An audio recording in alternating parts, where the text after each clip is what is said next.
Life gives us temporary companions that are tied to temporary circumstances. Classmates, as long as you're in that school. Colleagues, as long as you're in that job.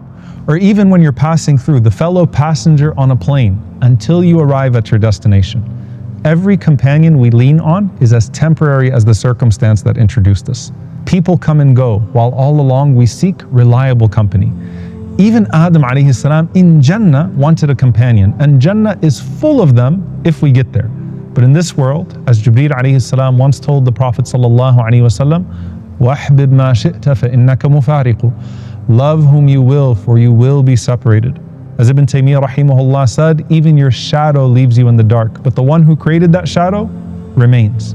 And in Dua as-Safar we say as we start our journey, Allahumma anta as-sahibu fi as-safar wal khalifatu fil ahl. Oh Allah, you are my companion in travel and the guardian over my family. Some of the scholars extended that dua to life itself. Allahumma anta sahibu fi safar al-haya. Oh Allah, you are my companion on this journey of life as a whole. And the Prophet ﷺ said, Kun fi dunya ka'annaka gharib. Oh abiru sabil, be in this world as if you're a stranger or a wayfarer. Don't get too comfortable here, and don't depend too much on anyone else's companionship. Your only consistent companion is the one who created every single step of your journey. And you can instantly summon him at any moment by just thinking of him and remembering him. In a hadith Qudsi, he says, Ana jalisu man dhakarani. I sit with the one who remembers me. If you remember him casually, he's there. If you remember him constantly, he's there without interruption. So you can remember him like a friend every once in a while, or constantly like a best friend. But what do we even mean when we refer to people as our best friends? That depends on us as individuals, what we seek from people based upon our own needs and vulnerabilities. So some people value companionship more because they hate loneliness. Others value protection or loyalty because they fear betrayal most. And for some, it's who you can immediately turn to for help in need, because the thought of no one by your side when you fight your hardest battles is terrifying. And as Imam al-Ghazali rahimahullah said, only Allah combines all of these elements of friendship in one. And for most people, the first thing they seek in a best friend is stability, meaning they're always there and they're always themselves. So I can count on you to be reliably kind or reliably helpful, because what good is your good quality if it's inconsistent? And so one of the names of Allah is Al-Barr, the constant source of all good. Innahu huwa al-barru rahim. Al-birr, from the same root word, refers to the widest array of good deeds in Islam. So like when Allah subhanahu wa ta'ala says, وَلَكِنَّ الْبِرَّ مَنْ آمَنَ بِاللَّهِ وَالْيَوْمِ الْآخِرِ وَالْمَلَائِكَةِ وَالْكِتَابِ وَالنَّبِيِّينَ وَآتَى الْمَالَ عَلَى حُبِّهِ ذَوِي الْقُرْبَى وَالْيَتَامَى وَالْمَسَاكِينَ وَابْنَ السَّبِيلِ. That birr is that you believe in Allah, the last day, the angels, the book, and the prophets, and that you give your wealth in spite of love for it to relatives and orphans and the needy and the travelers and those who ask, and you free slaves, until the end of this incredible ayah. But the point is, birr includes every single good deed, from the smallest kindness to the biggest favors. And that's why you're supposed to show birr to your parents, birrul walidain, and not even say uff to them. So Allah subhanahu wa ta'ala, He shows you the full array of kindness as al-barr. And another root of the name barr is land, which is the opposite of bahr, the sea. Think of the imagery of the stable land versus the tossing sea. You drown if you depend on others, but you only find firmness in al-barr. So when someone says that so-and-so is like my rock, that means they're your safest and most loyal companion. Al-barr is the most stable friend that you will ever have. And then beyond that, you don't just have his constancy, you have his protection. So you have al-wali, the protective friend.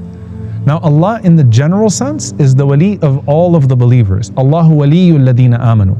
But pay attention to the sequence in the Quran. The ayah before this, Allah subhanahu wa ta'ala says, فَمَنْ يَكْفُرْ بِالطَّاغُوتِ وَيُؤْمِنْ بِاللَّهِ فَقَدْ اسْتَمْسَكَ بِالْعُرْوَةِ الْوُثْقَى لَا انْفِصَامَ لَهَا. Allah subhanahu wa ta'ala says, whoever rejects false gods and believes in Allah has grasped the most trustworthy handhold, the one that never snaps. It's as if Allah is saying that just like you have to shut all the doors of the devil and focus on walking towards his door, you have to loosen your grip on what and who cannot hold you. The only one who can hold you is the one who sent you that trustworthy handhold from the heavens, al-urwatul wuthqa, and it never snaps. See, people will always disappoint you, sometimes even those closest to you.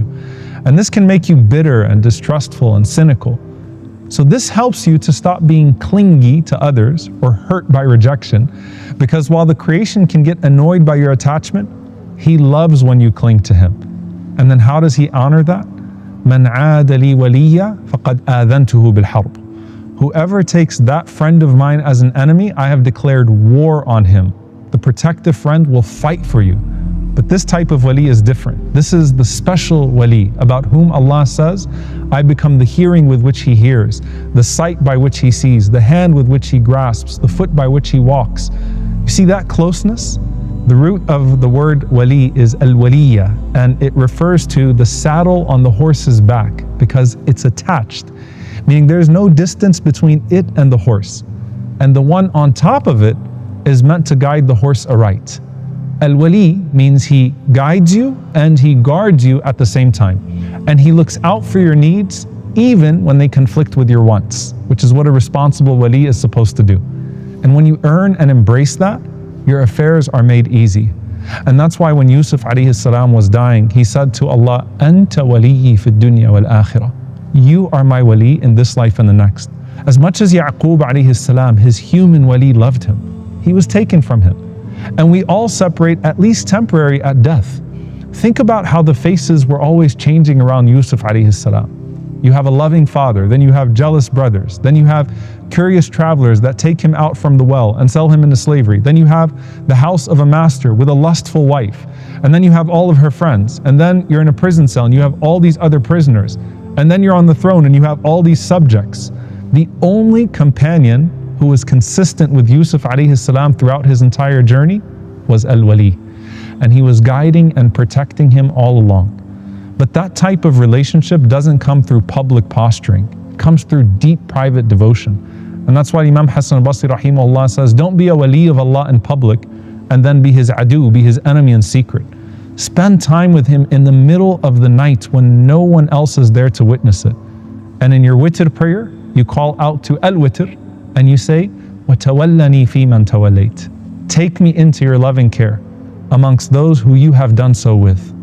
But how can I be his close friend when there are so many more fitting people out there? Wali status is special, but it's not exclusive. It's an individual friendship that works with millions of people at a time. And only Allah subhanahu wa ta'ala can do that. Now there's one higher layer that only two human beings are known to have ever been granted.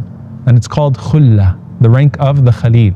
And this is a rank reserved for prophets. وَاتَّخَذَ اللَّهُ إِبْرَاهِيمَ خَلِيلًا. Allah subhanahu wa ta'ala took Ibrahim as a Khalil.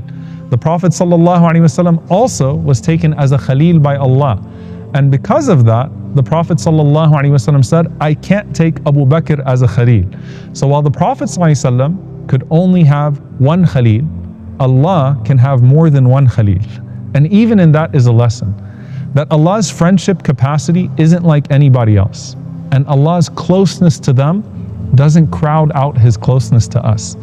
And while we can't be Khalils of Allah in that prophetic sense, we can walk in the footsteps of their friendship. And as the ulama say, the door of wilaya is the nearest to the threshold of khulla.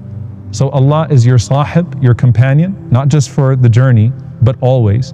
He is al-bar, your stable friend. He is al-wali, your protective friend. And then finally, He is ar-rafiq, the gentle friend. Al-wali is about letting Allah take hold of all of your affairs. Ar-rafiq is primarily how He takes care of them, similar to Ar-Ra'uf, with a tenderness that matches His perfection. The name Ar-Rafiq shows up in the seerah with two incidents that both involve our mother Aisha radiallahu ta'ala anha.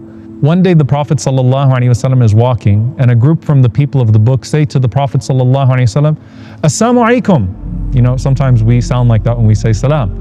But Assalamu alaikum means may death be upon you. And they were trying to be cute, right? They'd fit in that meaning. And the Prophet ﷺ would simply say, wa alaikum, and upon you. So if they meant salam, and upon you. And if they meant death, and upon you. But Aisha radiallahu anha, she was there and she said, bal alaykum as-sam wal la'na. Rather may death and the curse of Allah be upon you instead. And the Prophet ﷺ said to Aisha radiallahu ta'ala anha, take it easy, ya Aisha. Inna Allaha rafiqun yuhibbur rifq. Allah is gentle and He loves gentleness. Remember, it's about the how here. And one connection between ar-rafiq and rifq is how you want your companion to treat you. Rifq doesn't mean a lack of firmness. It means mercy in how firmness lands. So ar-rafiq is the companion whose gentleness gets you through hard times, even if with hard advice that you need. He doesn't always remove the mountain, but He always softens the path for you by your righteousness. And ar-rafiq, because of who they are, is someone you always want to be around. And that's why Rabi'a ibn Ka'b al-Aslami radiyallahu ta'ala anhu asked for his one dua to be the rafiq of the Prophet sallallahu alaihi wasallam in Jannah.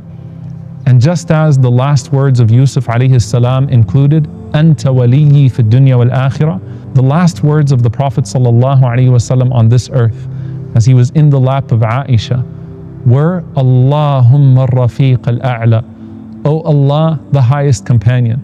He says this from the beautiful, loving embrace of Aisha radiallahu anha, from her lap, sharing a siwak with her. But Ar-Rafiq al-A'la is the greatest companion. I'd still rather be with him. Take my soul with gentleness and bring it into your glorious presence. Your embrace, that even the loving embrace of a spouse or parent cannot compare to. Allahumma Rafiq al-A'la, O Allah, the highest companion. And this friendship continues past the funeral. When everyone else's shadow departs again, we ask Allah, Allahumma anis wahshatana fil qubur. O Allah, ease our loneliness in the grave. So Allah sends deeds to keep you company and angels to reassure you and even relatives to reunite with at some point. But your ultimate hope is to be escorted by all of them to your meeting once again with your loving best friend. Ala inna awliya Allahi la khawfun alayhim wa lahum yahzanun. Truly the friends of Allah, there is no fear upon them, nor will they grieve on the day of judgment when friends are nowhere to be found, when crowds are scattering and mothers are fleeing from their children. Imagine being escorted into the shade of the throne of Allah while everyone's just trying to catch their breath. And all of the categories the Prophet ﷺ mentioned that are shaded by the throne of Allah are considered categories of wilayah. But until then, and especially then, direct your eyes and heart above and say, Allahumma Rafiq al-A'la, O Allah, the highest companion, O Allah, the highest companion. Ya Wali, be my closest friend when the world drifts away. Guard me with the grip that never slips. Guide me gently through what I don't understand, and let every loss lead me back to you. Ya Barr, keep me firm on the ground of your goodness. Make my faith steady when my heart trembles. Let me love what brings me to your stability, and make me patient with what keeps me on its shore. Ya Rafiq, be tender with my soul as you unfold your plan. Soften the path without removing its purpose. Make me gentle with others as you've been gentle with me. And when I am lonely, fill that space with your company.